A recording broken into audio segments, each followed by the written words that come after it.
अस्सलामु अलैकुम रहमतुल्लाहि व बरकातुहू। तो माय स्टूडेंट्स, मेरे दोस्त, अब आप जो इस वीडियो को देख रहे हैं, जो आपकी मोहब्बत है कि आप अपना कीमती वक्त हमारे इस वीडियो को दे रही हैं और इंशाल्लाह आप यहाँ से काफ़ी कुछ नॉलेज और अपने बेसिक को क्लियर करके जाएंगे इंशाल्लाह। तो आज का जो हमारा केमिस्ट्री का जो टॉपिक है, ये टॉपिक हमारा केमिस्ट्री का है और ये हमारी पास जो केमिस्ट्री है वो एमएससी लेवल की है। तो एमएससी लेवल की केमिस्ट्री का टॉपिक है ग्रेविमेट्रिक एनालिसिस। अब ग्रेविमेट्रिक एनालिसिस क्या होता है, इस पर हम अब पूरी डिटेल देखेंगे। इस पे हम 4 एग्जांपल्स भी करेंगे, ठीक है। इसके थ्रू आपको ये ग्रेविमेट्रिक एनालिसिस का टॉपिक जो है बहुत ही अच्छी तरह आपके जहन नशीन हो जाएगा जी। अब होता क्या, इसका फ़ायदा क्या है? असल में इसका फ़ायदा ये है कि हमारे पास, मान लेते हैं कि हमारे पास एक मिक्सचर मौजूद है और उस मिक्सचर में बहुत सारे आयंस मौजूद हैं। अब वो आयंस मान लें अच्छे कि आपके पास सोडियम आयन है, उसके बाद पोटेशियम आयन है, ठीक है। तो ये बहुत सारे आयंस मौजूद हैं। तो मैं जानना चाहता हूँ कि इस मिक्सचर के अंदर एक स्पेसिफिक आयन की कितनी मिकदार मौजूद है, एक स्पेसिफिक आयन कितनी अमाउंट में मौजूद है, उसका कितना ग्राम है, उसकी कितनी परसेंटेज है इस मिक्सचर के अंदर, ठीक है। वो मैं कैलकुलेट करना चाहता हूँ। तो उसके लिए मैं कौन सा मेथड अप्लाई करता हूँ स्टूडेंट? ग्रेविमेट्रिक एनालिसिस जी। क्या अप्लाई करते हैं स्टूडेंट? इसके लिए हम अप्लाई करते हैं gravimetric analysis.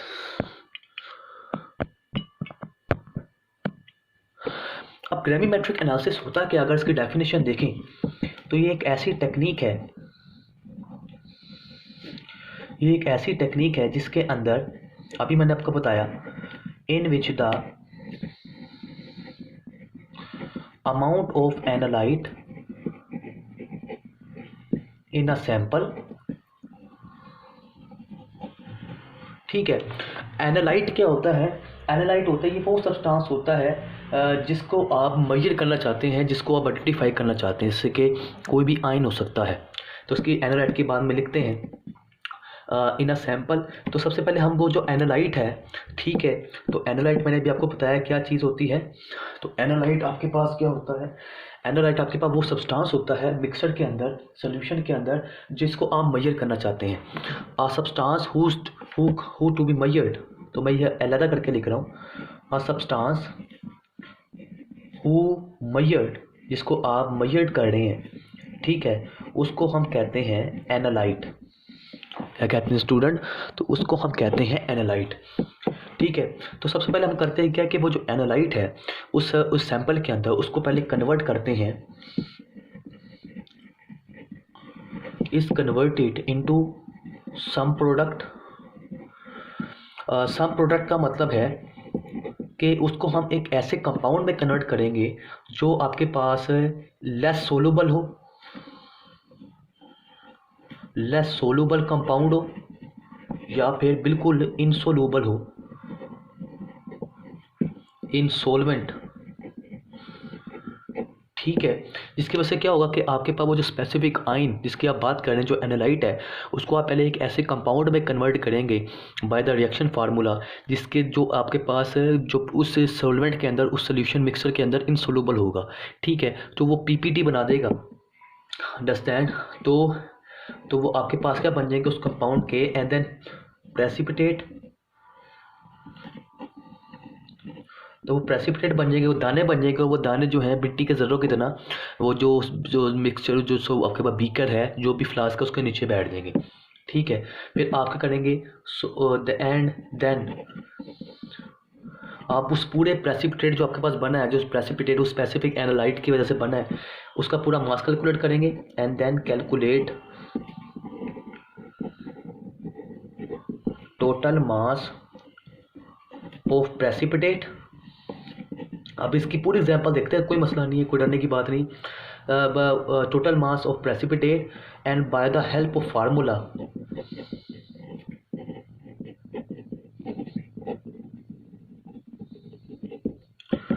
Calculate the total mass of analyte.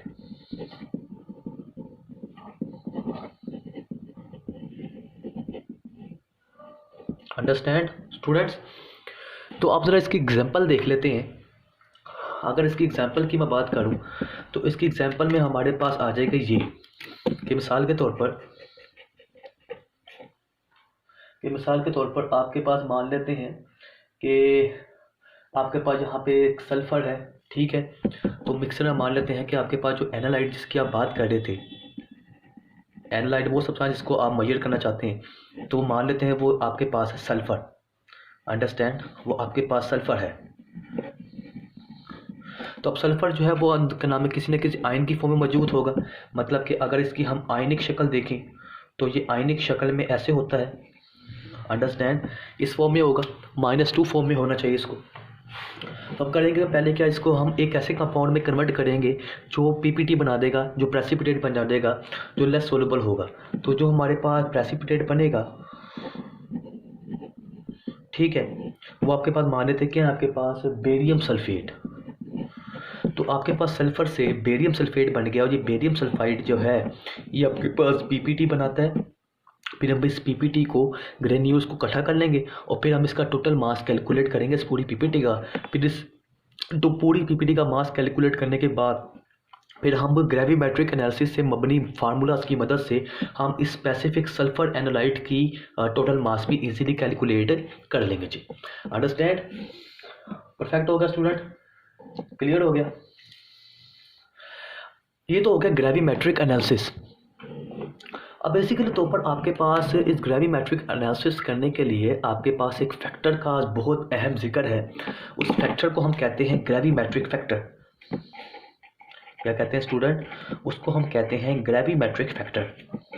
अब ये बहुत कोई डिफ़िकल्ट चीज़ नहीं है, इसका सिंबल हम G कैपिटल F से लिखते हैं जी। अब ग्रेविमेट्रिक फैक्टर क्या होता है? ये आपके पास रिप्रेजेंट करता है किसी भी एनालाइट का वेट को per unit weight of the मतलब के per unit weight of the precipitate. मतलब कि ये आपके पास रेशियो होती है। अगर इसको मैं डिफाइन करूं तो इट इज़ द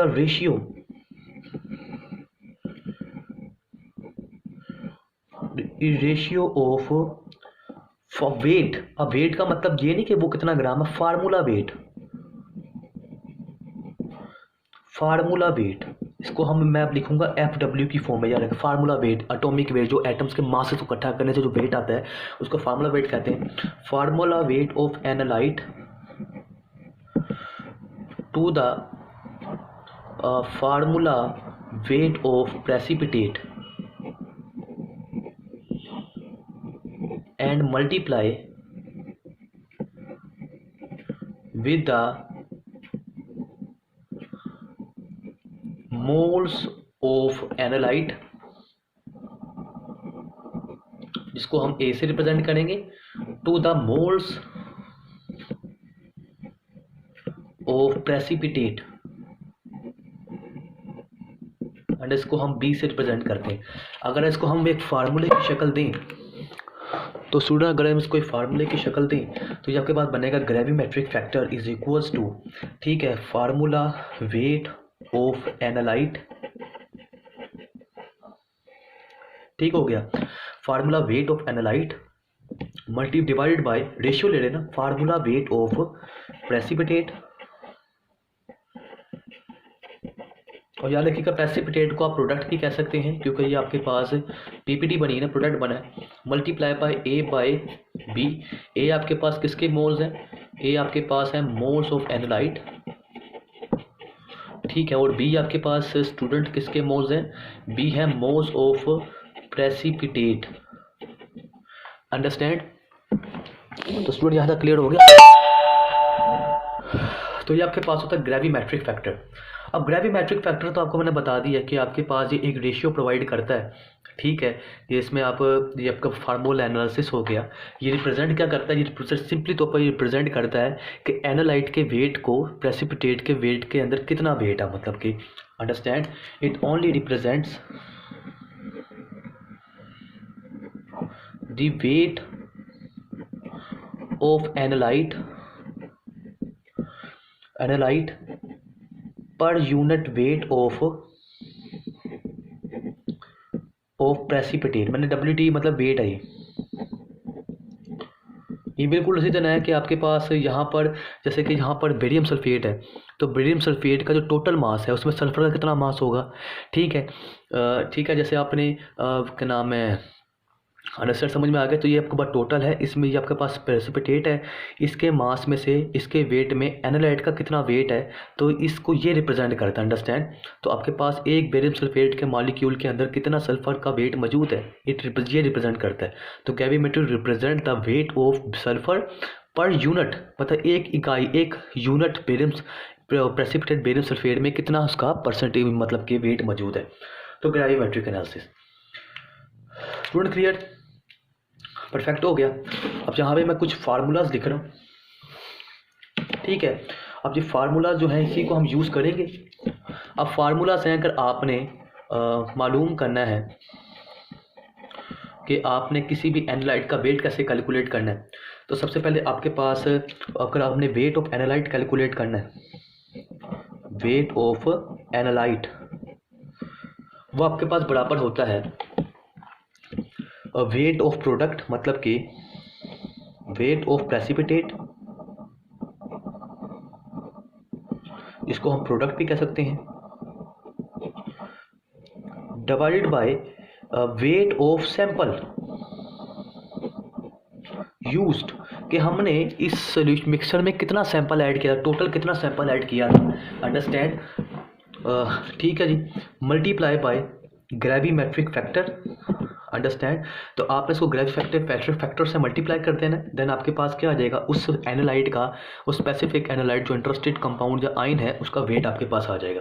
अंडरस्टैंड, तो अगर मैं इसको खोलूं तो ये आपके पास वेट ऑफ एनालाइट आ जाएगा, ये वेट ऑफ प्रेसिपिटेट इसके बराबर आ जाएगा, आपके पास आ जाएगा वेट ऑफ प्रेसिपिटेट, ठीक है, वेट ऑफ सैंपल यूज्ड, कि हमने कितना सैंपल यूज्ड किया था इनिशियल में, और ग्रेविमेट्रिक फैक्टर किसके बराबर होता है, ठीक है जी, formula weight of analyte, understand, formula weight of precipitate, मतलब इसको पीपीटी की फॉर्म में लिख देता हूँ, multiply by A divided by P. तो ये आपके पास टोटल फार्मूला हो जाएगा किसका, अगर आपने उस एनालाइट का मास कैलकुलेट करना है, वेट कैलकुलेट करना है। अंडरस्टैंड, ये तो हो गया वेट कैलकुलेट करने का फार्मूला नंबर 1। उसके बाद स्टूडेंट दूसरा फार्मूला आपके पास होता है कि अगर आपने परसेंटेज कैलकुलेट करनी है ऑफ एनालाइट की, तो परसेंटेज ऑफ एनालाइट कैलकुलेट करने का सिंपल तरीका क्या होगा, ये percentage of analyte is equals to, आपके पास आ जाएगा weight of analyte multiply by 100। तो जो भी हमने वेट निकाला था एनालाइट का, इसको आप 100 से मल्टीप्लाई कर देंगे तो आपके पास परसेंटेज ऑफ एनालाइट निकल जाएगी। तो अगर इसको खोलें तो ये आ जाएगा percentage of analyte is equal to weight of analyte किसके बराबर था, ये बराबर था वेट ऑफ प्रेसिपिटेट, ठीक है, wait of sample used multiply by gravimetric factor, जो आगे इसके बराबर तो आप जानते हैं, और मल्टीप्लाई बाय 100। तो ये आपके पास टोटल इसका आ जाएगा। अंडरस्टैंड, फिर अगर आप ग्रेविमेट्रिक फैक्टर को भी खोल दें तो ये आपके पास आ जाएगा वेट ऑफ, इसको प्रेसिपिटेट को मैं पीपीटी लिख रहा हूँ, ठीक है, वेट ऑफ सैंपल, उसके बाद ग्रेविमेट्रिक फैक्टर किसके बराबर था, formula weight of analyte divide by formula weight of PPT, जो बनी है उसका formula weight, multiply by moles of analyte A divide by moles of analyte B and multiply by 100। तो इन तमाम पैरामीटर्स को आप हल करेंगे, देन आप इजीली कैलकुलेट कर लेंगे उस एनालाइट की परसेंटेज। तो स्टूडेंट यहाँ तक आपको समझ आ चुका होगा कि ग्रेविमेट्रिक एनालिसिस किस लिए इस्तेमाल होता है, ग्रेविमेट्रिक फैक्टर क्या होता है, उसके फार्मूलाज क्या होते हैं, ठीक है जी। तो परसेंटेज एनालाइट का फार्मूला, वेट का एनालाइट का फार्मूला और ग्रेविमेट्रिक फार्मूला आप समझ चुके होंगे जी। अंडरस्टैंड स्टूडेंट, क्लियर हो गया, परफेक्ट हो गया जी। तो यहाँ पे ज़रा मैं यहाँ पर एक छोटा सा क्वेश्चन करता हूँ, ठीक है, जिसके थ्रू हम जो है इस पूरे एक्सपेरिमेंट को समझ सकें। तो मतलब कि मेरे पास यहाँ पे मेरे पास यहाँ पर एक मान लेते हैं एनालाइट है, तो ये मैं एग्जांपल्स कर रहा हूँ। अभी उसके बाद हम आगे वो कॉम्प्लेक्स किस्म के एग्जांपल्स देखेंगे। मान लेते हैं कि मेरे पास जो एनालाइट है, ठीक है, वो मान लेते हैं मेरे पास है SO3 सल्फर ट्राइऑक्साइड है, और इससे जो मैंने प्रोडक्ट PPT बनाई है, मतलब कि प्रेसिपिटेट बनाया है, वो मैंने बनाया है इसे स्टूडेंट बेरियम सल्फेट, अंडरस्टैंड। ये प्रेसिपिटेट बना है, तो उसका ग्रेविमेट्रिक फैक्टर कैसे निकालेंगे? ठीक है, ग्रेविमेट्रिक फैक्टर तो आप जानते हैं ना। अब इसका ग्रेविमेट्रिक फैक्टर कैसे निकालेंगे? तो आप जानते हैं ग्रेविमेट्रिक फैक्टर किसके बराबर होता है? ठीक है, इसके weight of formula weight of analyte, formula weight of analyte. तो आप जानते हैं कि आपके पास जो फार्मूला वेट होता है किसका, तो आपके पास फार्मूला वेट ऑफ एनालाइट कौन है यहाँ पे? SO3, understand. Formula weight of SO3 ये आप निकाल लेंगे, ठीक है जी, divide by formula weight of barium sulphate, ये क्योंकि PPT आपके पास फार्मूला वेट ऑफ इसके तमाम एटम्स के मासेस को ऐड करके आप जो मैथ्स निकालेंगे उसको फार्मूला वेट कहेंगे बेरियम सल्फेट। उसके बाद आपके पास याद पता है, अब मुझे जहाँ पे मोल्स में ज़रा एक अहम चीज़ आती है कि आपके पास A/B, तो A मोल्स हैं एनालाइट के और B मोल्स हैं प्रेसिपिटेट के, PPT के। तो आपके पास अगर हम देखें तो एनालाइट और प्रेसिपिटेट दोनों में जो सल्फ़र है वो एक है, दो आपके पास दोनों में जो सल्फ़र है, ठीक है स्टूडेंट, दोनों में जो आपके पास सल्फ़र आ रहा है वो दोनों ही में क्या है स्टूडेंट? एक है, अंडरस्टैंड। दोनों में क्या है? एक। तो यहाँ पर मैं आसानी के लिए यहाँ पे आपके पास ले लेता हूँ SO4, ठीक है जी, SO4 -2 ले लेता हूँ इजी के लिए, SO4 -2। तो अब देखें यहाँ पर भी एक SO4 है और इस PPT में भी एक SO4 है, तो आपके पास दोनों में मोल्स कंडीशन क्या आ जाएगी? 1/1। ये तो होगी एग्जाम्पल नंबर 1 पहाड़ों में। उसके बाद अगर हम एक और एग्जाम्पल देखें कि आपके पास जो एनालाइट है, मान लेते हैं वो एनालाइट आपके पास है Cr2O3, और जो आपके पास इससे प्रोडक्ट बना है, ठीक है जी, जो आपके पास इससे प्रोडक्ट बना है वो PPT बनी है वो है PbCrO4। तो अब आपने निकालना है इसका ग्रेविमेट्रिक फैक्टर। तो आपके पास एनालाइट है, तो अगर आप देखें कि हमने यहाँ पर क्रोमियम, अगर हम यहाँ पे क्रोमियम को सजेस्ट कर रहे हैं, ठीक है, तो आपने यहाँ पे मेटल को देखना है, अंडरस्टैंड। तो जब मोल्स को कंसिडराइज करना तो आपने यहाँ पे मेटल्स को देखना है। तो यहाँ पे हम देख रहे हैं कि आपके पास यहाँ पर क्रोमियम मेटल है और यहाँ पर भी क्रोमियम मेटल है। अब यहाँ पर चूँकि क्रोमियम जो है हम यहाँ पे इसके अंदर जो हमारे पास जो एनालाइट बनेगा वो हमारे पास कौन सा आयन होगा? क्रोमियम आयन होगा, क्रोमियम +3 आयन होगा। तो यहाँ पर देखिए यहाँ पर 2 क्रोमियम है, एनालाइट में क्रोमियम 2 है, और आपके पास जो प्रेसिपिटेट में जो क्रोमियम है वो कितना है? 1। तो मतलब कि आपके पास रेशियो आ जाएगी, ये आपके पास formula weight of Cr2O3, formula weight of Cr2O3, ठीक है, divided by formula weight of ये आपके पास प्रेसिपिटेट PbCrO4। अब आपके पास इसमें 2 हैं, ठीक है, लेकिन आपके पास जो नीचे PPT बना उसमें कितने हैं? 1। तो आप इसको रीअरेंज करेंगे 1/2। Understand student? क्लियर हो गया यहाँ तक? 1/2 की फॉर्म में आप इसको रीअरेंज करेंगे।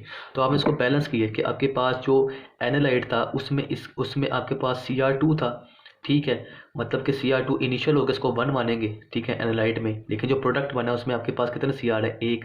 तो आपने यहाँ पे 2 लगा दिए, अंडरस्टैंड। इस तरह की अब एक और एग्जांपल ले लेते हैं। तो आप ये मुझे खुद बताएंगे कि आपके पास जो एनालाइट है मान लेते हैं वो FeO है, और जो आपके पास इससे जो PPT बनी है वो बनी है Fe2O3, अंडरस्टैंड। तो जब इसका हम ग्रेविमेट्रिक फैक्टर निकालेंगे तो आपके पास आएगा formula weight of analyte FeO divide by formula weight of Fe2O3। अब जरा देखिए यहाँ पर आपके पास एक Fe है और यहाँ पर प्रेसिपिटेट में 2 Fe हैं। तो बैलेंस करने के लिए आप क्या करेंगे? तो आपके पास यहाँ पे एनालाइट में 1 है, तो यहाँ और नीचे 2 है, तो हमने बैलेंस करने के लिए ऊपर 2 लगा देना और नीचे क्या लगा देना है? 1 लगा देना। स्टूडेंट क्लियर हो गया? परफेक्ट हो गया। तो आपने अगर आपके पास किसी, तो यहाँ पर हमने मेटल्स को आपने देखना है, ठीक है जी। अब जहाँ पे हमारे पास SO4 था तो यहाँ पर भी एक ही SO4 था, तो हमने वहाँ पे लिख दिया। लेकिन यहाँ पर अगर गौर करें तो ये Cr2O3 एनालाइट है, लेकिन यहाँ पर Cr2O3 नहीं, यहाँ पे एक नया वो इंसोल्युबल कंपाउंड बना है, लेड क्रोमेट बना है। तो यहाँ पर हम मेटल को देखें, इस कंडीशन में हम मेटल को देखेंगे, अंडरस्टैंड। तो आपके पास जहाँ मेटल 1 है, यहाँ मेटल 2 है, तो आपके पास बैलेंस करने के लिए ये ऊपर एनालाइट को रेफरेंस मान लेंगे, जो बड़ी क्वांटिटी है उसको रेफरेंस मान लेंगे, और जो छोटी क्वांटिटी है उसको बैलेंस करने के लिए नीचे क्या लिख दिया हमने, 2 लिख दिया। इस तरह आपको यहाँ पर देखें कि Fe2O3 है, एनालाइट फेरस ऑक्साइड है, और प्रेसिपिटेट Fe2O3 है। तो अब देखें, इसको हम बड़ी वैल्यू को, आयरन की बड़ी वैल्यू को रेफरेंस मान लेते हैं Fe2, ठीक है, इसको 1 मान लिया। और Fe वो एनालाइट में एक Fe है, तो ऊपर हमने क्या लगा दी बैलेंस करने के लिए, प्रेसिपिटेट के साथ ऊपर का लगा दिए 2 लगा दिए जी। अंडरस्टैंड स्टूडेंट, परफेक्ट हो गया, ठीक है। इसको आप एक और तरीके से भी समझ लें, ठीक है। अगर आपके पास FeO से Fe2O3 बना है, तो यकीनन है बेटा आपके पास यहाँ पे Fe2 प्रेसिपिटेट में 2 Fe हैं और एनालाइट में 1 है, तो मतलब कि जब 2 मिले होंगे तभी तो आपके पास ये 1 बना होगा। तो हमने यहाँ पे इसका मतलब है कि अगर मैं सिंपली तौर पर यहाँ पर एक रिएक्शन वाली एग्जाम्पल देखूँ, अंडरस्टैंड, तो ये मान लेते हैं आपके पास FeO है, अंडरस्टैंड हो गया, ठीक हो गया। फिर ये आपके पास एक और FeO है, ठीक है, और यहाँ पर आपके पास मान लेते हैं ऑक्सीजन है। तो ये आपके पास क्या बना, 2 Fe मिलेंगे तो आपके पास Fe2O3 बनेगा ना, ठीक है। तो आपके पास इसका मतलब है इसके कितने मोल्स इस्तेमाल हुए हैं, FeO के 2 मोल्स इस्तेमाल हुए। तो इसके 2 मोल से आपके पास प्रोडक्ट प्रेसिपिटेट जो प्रोडक्ट है वो 1 मोल बना है, अंडरस्टैंड। तो ऐसे आपको समझ आ चुका होगा। ओके स्टूडेंट्स, तो यहाँ तक आपको क्लियर हो चुका है, तो बेहतर हो गया। तो अब आगे चलते हैं हम अपनी एग्जांपल्स पे। अब आगे हम चलते हैं स्टूडेंट अपनी एग्जांपल्स पे। जैसे हमारे पास एग्जांपल नंबर 1। अब एग्जांपल नंबर 1 आपको नज़र आ रही है कि इसमें आपके पास जो है ऑर्थोफॉस्फेट है। ऑर्थोफॉस्फेट जो होता है इसको हम PO4 जो होता है कंपाउंड, इसको ऑर्थोफॉस्फेट कहते हैं, अंडरस्टैंड हो गया। इसको हमें डिटरमाइन करना है by weighing the ammonium phosphomolybdate NH4 3, यहाँ पे 3 आएगा, PO4.12 MO मोलिब्डेट कहते हैं इसको, MO3। Calculate the percent P in sample and the percent P2O5, understand. तो आपके पास वो कहता है इफ 1 पॉइंट, ठीक है जी। तो वो आपको कह रहा है कि आपने फॉस्फोरस की परसेंटेज कैलकुलेट करनी है, ठीक है, इस पूरे एक्सपेरिमेंट में, और P2O5 की परसेंटेज का करनी है स्टूडेंट आपने कैलकुलेट करनी। तो यहाँ पर आपके पास जो डेटा दिया हुआ है, पहले तो हम यहाँ पे डेटा लिख लेते हैं कि आपके पास जो हमारे पास जो सैंपल है प्रेसिपिटेट जो हमारे पास बना है, वेट ऑफ प्रेसिपिटेट वो हमारे पास बना है 1.1682 ग्राम, अंडरस्टैंड। और हमारे पास जो हमने सैंपल यूज़ किया था उसका जो सैंपल का जो वेट है वो हमारे पास है 0.2711 ग्राम, ठीक है जी। रिक्वायर्ड हमारे पास है कि हमने फॉस्फोरस की परसेंटेज निकालनी है और साथ हमने P2O5 इसकी परसेंटेज निकालनी है, अंडरस्टैंड। तो अगर हम पहले P की परसेंटेज देखें तो मैंने अभी आपको बताया था कि परसेंटेज का जो फार्मूला है पीछे मैंने आपको बताया हुआ है कि परसेंटेज ऑफ P आपके पास बराबर होगा कि सबसे पहले आपके पास मालूम होना चाहिए है वेट ऑफ प्रेसिपिटेट मतलब कि PPT, और divide by weight of sample multiply by gravimetric factor, ठीक है जी, मल्टीप्लाई बाय 100। तो सबसे पहले हम यहाँ पर अगर हम देखें तो पहले हम यहाँ पे ग्रेविमेट्रिक जो फैक्टर है वो कैलकुलेट कर लेते हैं इसका, फॉस्फोरस का। तो वो किसके बराबर होगा, formula weight of analyte divide by formula weight of precipitate A/B। अब आपके पास जो एनालाइट है यहाँ पे, ठीक है, जिस एनालाइट की हम बात कर रहे हैं, ठीक है, वो आपके पास है फॉस्फोरस, अंडरस्टैंड। तो आपके पास जो डिस्कशन पॉइंट है वो फॉस्फोरस है, एनालाइट जो है अंडरस्टैंड हो गया। और वो निकला किस में से है, तो आपने जो कंपाउंड लिया था, ठीक है, वो कंपाउंड आपने लिया है अमोनियम फोस्फोमोलिब्डेट NH4PO4.12MO3। अंडरस्टैंड। तो आपके पास एनालाइड तो है, वो फोस्फोरस है। अंडरस्टैंड आ गया। तो एनालाइड तो आपके पास फोस्फोरस है, और आपके पास फोस्फोरस का जो एटॉमिक वेट होता है वो आपके पास होता है 30.97। ठीक है। और आपके पास जो एनल प्रेसिपिटेट है, formula weight of PPT, precipitate जो आपने बनाया है फॉस्फोरस की मदद से, वो आपके पास ये बना है। ठीक है। तो ये जो आपके पास प्रेसिपिटेट बना है, पीपीटी बनी है, वो ये है NH4PO4.12MoO3। ठीक है। अमोनियम फोस्फेट मोलिब्डेट, ये आपके पास पीपीटी बनी है, वो प्रेसिपिटेट बनी है फॉस्फोरस की मदद से। और इसका जो आपके पास मास आता है टोटल, वो आपके पास आता है आई थिंक 1876। ये मैंने ऊपर लिखे भी हैं मासेज जो हैं 1876.51। अंडरस्टैंड। और आपके पास जो एनालाइट है, ठीक है, उसके मोल्स भी एक ही हैं, क्योंकि अगर आप देखें तो आपके पास फॉस्फोरस, तो आपके पास जो एनालाइट था वो फॉस्फोरस था। तो अगर देखें इस पूरे कंपाउंड में भी एक ही फॉस्फोरस है, तो यहाँ पर भी एक फॉस्फोरस, तो 1/1 आ जाएगा, तो बैलेंस हो जाएगा।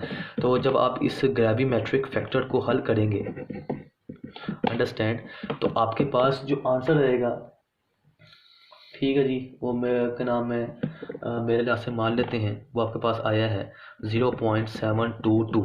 ये हाइपोथेटिकल आंसर मैं लिख रहा हूँ, ठीक है जी, ये हाइपोथेटिक आपके पास आ गया ग्रेविमेट्रिक फैक्टर। तो अब इस वैल्यू को आपने यहाँ पुट करना है, ठीक है। तो परसेंटेज ऑफ पी निकालते हैं, तो आपके पास जो पीपीटी का जो वेट निकला है, तो हमने जो पीपीटी का जो प्रेसिपिटेट का जो वेट था वो कितना था 1.1682 ग्राम।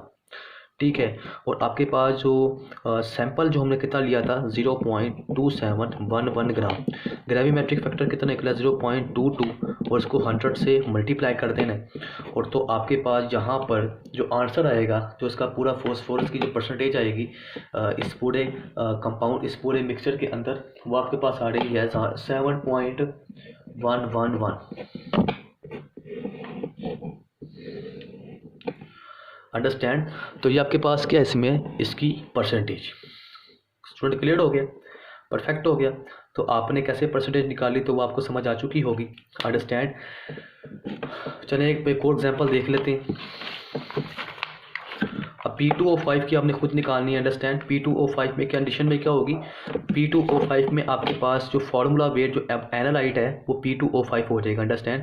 पहले एनालाइट आपके पास फॉस्फोरस था, ठीक है। अब एनालाइट आपके पास किया P2O5, तो अब आपके पास यहाँ पर एक ही फार्मूला ऑफ एनालाइट में अब आपने फार्मूला वेट किसका पुट करना है, P2O5 का। अंडरस्टैंड। बाकी सारी कंडीशन बिल्कुल क्या सेम है। उसके बाद एक और एग्जांपल है, वो कहता है व्हाट वेट ऑफ पायराइट और impure ferrous FeS2 must be taken for the analysis so that the barium sulphate PPT the weight obtain will be equal to 1/2 of the present percentage sulphur. तो वो कहता है कि आपके पास, तो वो कहता है इसमें सबसे पहले आप डेटा लिख लिया करें। ओके जी। तो वो कहता है कि आपके पास weight of pyrite ore must be taken for the analysis, कि आपके पास जो हमने एनालिसिस के लिए पायराइट ओर क्या होता है FeS2, जो हमने एनालिसिस के लिए तजिए के लिए जो हमने सैंपल लिया है पायराइट ओर, ठीक है, इस एक्सपेरिमेंट के लिए, ठीक है, फॉर द एनालिसिस के लिए वो मालूम करना है, ठीक है, वेट ऑफ। और उसने कंडीशन हमें दी है, कंडीशन क्या दी है कि आपके पास बेरियम सल्फेट की जो PPT है उसका जो वेट है जो हमें हासिल हुआ है वो बराबर है to the 1/2 of percentage of S। ठीक है। So weight of barium sulphate जो PPT है वो बराबर है किसके, 1/2 percentage of sulphur sample, sulphur in sample में जो सल्फर है उसके बराबर है।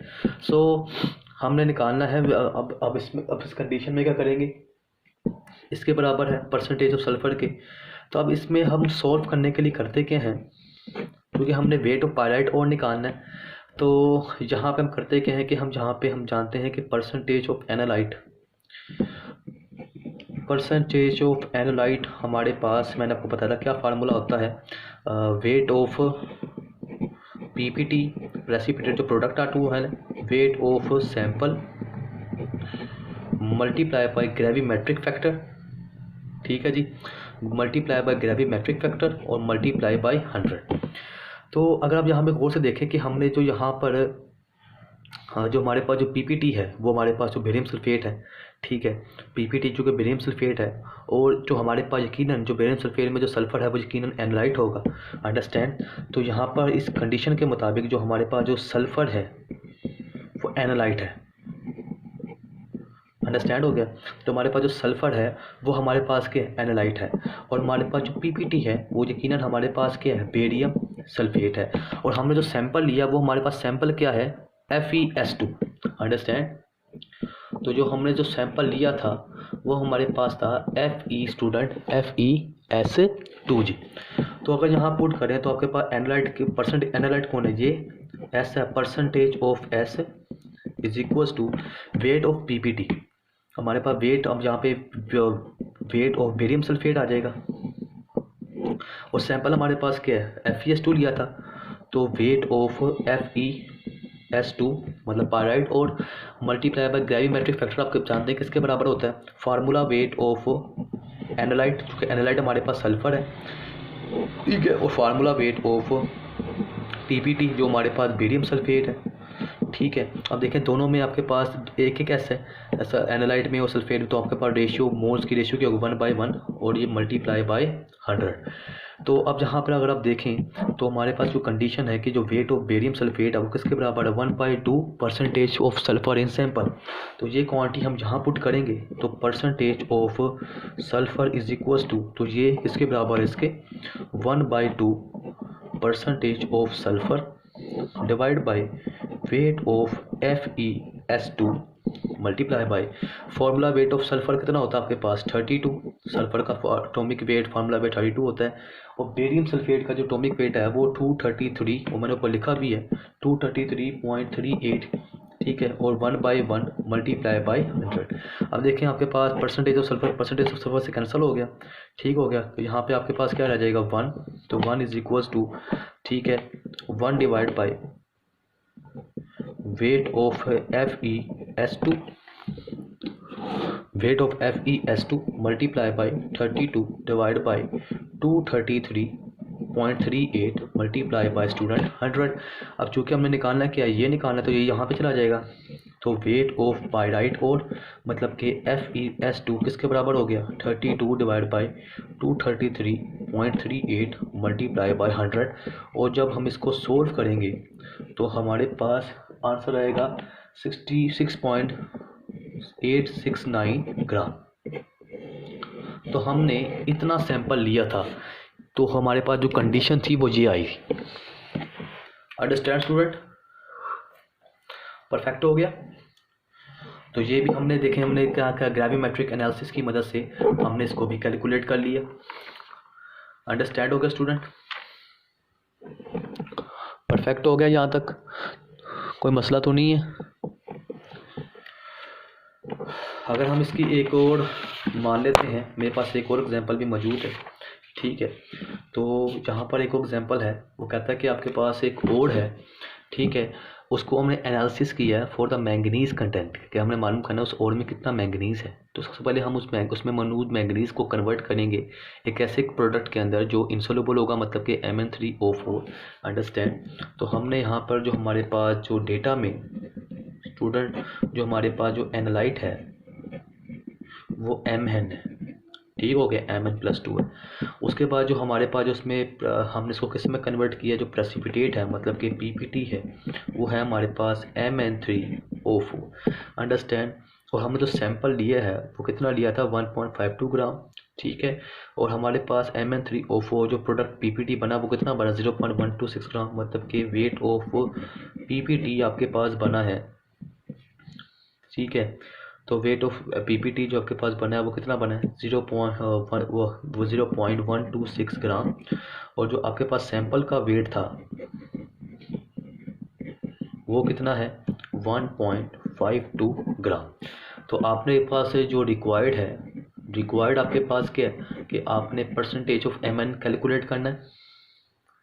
ठीक है, परसेंटेज ऑफ एम एन आपने क्या करना है स्टूडेंट, यहाँ पे कैलकुलेट करना है जी। क्लियर हो गया। तो परसेंटेज ऑफ एम एन, तो परसेंटेज ऑफ एम एन आपके पास जो फार्मूला है आप जानते हैं क्या होता है परसेंटेज ऑफ एनालाइट का, क्योंकि हमारे पास एम एन जो है वो हमारे पास स्टूडेंट क्या है एनालाइट है। तो percentage of M N is equals to weight of precipitate, मतलब कि प्रेसिपिटेट यहाँ पर क्या है MN3O4 है, अंडरस्टैंड। वेट ऑफ सैंपल और सैंपल, ठीक है, मल्टीप्लाई बाय ग्रेविमेट्रिक फैक्टर होता है। ठीक है, ग्रेविमेट्रिक फैक्टर आप जानते हैं, तो ये ग्रेविमेट्रिक फैक्टर के लिखने, तो फार्मूला वेट ऑफ एनालाइट आपके पास MN, और इतना फार्मूला वेट ऑफ पीपीटी आपके पास क्या है MN3O4। अब देखिए यहाँ पर एक MN है, यहाँ पर कितने 3 MN है, अंडरस्टैंड। तो बैलेंस करने के लिए अब आपके पास ये आपके पास प्रोडक्ट बना था और ये आपके पास एनालाइट था, इसका मतलब 3 MN मिले होंगे, तो आपके पास एक ये MN3O4 प्रोडक्ट बना होगा, तो ये आपके पास क्या है 3/1 आ जाएगा। ठीक है, और मल्टीप्लाई बाई 100 जी। क्लियर हो गया। तो परसेंटेज ऑफ एम एन, अब आपके पास जो MN3 का जो वेट निकला है, पीपीटी का वेट निकला है वो कितना आता है 0.126 ग्राम, और जो सैंपल का वेट निकला था वो है 1.52 ग्राम। इसमें आपके पास जो मैंगनीज का जो फार्मूला वेट होता है, एक मिनट जरा मैं यहाँ से निकाल लेता हूँ। ठीक है, मैंगनीज का जो आपके पास फार्मूला वेट होता है,